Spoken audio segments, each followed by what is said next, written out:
Baltkrievija – Latvijas kaimiņu zeme ar platību 207 600 km² un vairāk nekā 9,5 miljoniem iedzīvotāju. Valsts, uz kuru šogad dosies milzīgs daudzums sporta fanu, jo tur notiks pasaules čempionāts hokejā. Tomēr cik tad daudz mēs zinām par mūsu kaimiņiem Baltkrieviju? Ko jūs zināt par Baltkrieviju? Neko daudz. Pat Baltkrievijā es diezko neko nezinu, bet es zinu tas, ka tur viņiem ir baigā valūta un jā. Apavi? Kvalitatīva apavi. Baltkrievija? Tā nav Krievija. Es neko daudz tiešām nezinu. Tieši šādu atbilžu dēļ bija vērts noskaidrot, ko jaunieši dara Baltkrievijā un ko var darīt, piemēram, Latvijas turisti. Viena no pirmajām lietām, ko meklējam jaunā kultūrā, ir ēdiens. Kādas ir популярākās ēstuves Минска? Первое место это Макдональдс, скорее всего. Стандартные, я не знаю, Макдональдсы ходят люди. Многие кушают в Макдональдсе. Те же в Макдональдсе некоторые собираются. Темпо, вот. У нас есть вот такие общепит, как Лидо. Даже можно привести пример Лидо. Очень отличная вещь. Также, я думаю, Лидо. Самое известное это, наверное, Лидо. Там достаточно можно вкусно поесть, домашнюю пищу. Короче, если вы хотите поесть где-нибудь в городе, то идите в Лидо. Rekā, par labāko vietu, kur pārēst, jaunieši atzīst mūsu pašu Libiņu. Mazliet gan interesanti, aizbraucot uz Minsku, ēst to pašu, ko Rīgā. Tomēr, ja vietējie iesaka. Bet kā jaunieši atpūšas un ballējas?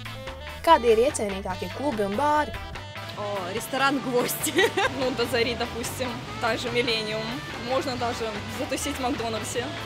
Самые известные клубы Минска это До Зари, Fashion Club. До Зари клуб. До Зари, да. «Миллениум». Миллениум. Dazarī, jāiet noskaidrot, kas tad ir Dazarī. Diemžēl Baltkrievijas filmēšanas ierobežojumi attiecas arī uz naktsklubiem. Patiesībā, jo sevišķi uz naktsklubiem, slaveno Dazarī varējām apskatīt vienu no ārpuses. Tomēr vai tad tikai ballītes un klubi interesē Baltkrievu jauniešus? Ar ko vēl jaunieši nodarbojas brīvajā laikā? Я бы сходил в кино, например. Те, кто любит более спокойную обстановку, могут сходить в кино.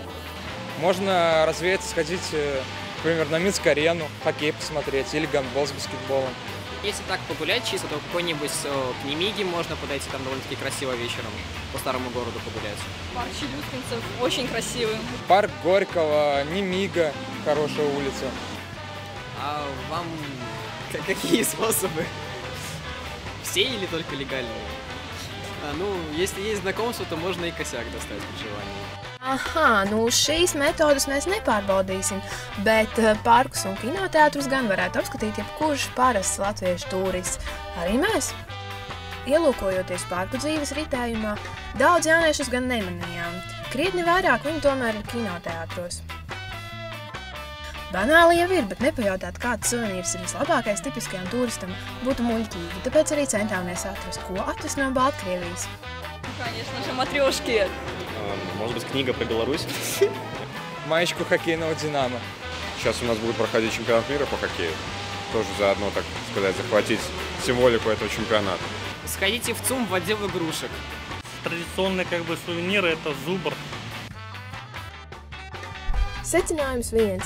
Lai gan Minska ir turistiem visnotaļ reti apmeklēta galvaspilsēta, tā var būt jauniešiem pietiekoši interesanta, ja vien ir vēlme saredzēt ko vairāk par McDonaldu un Coca-Colu.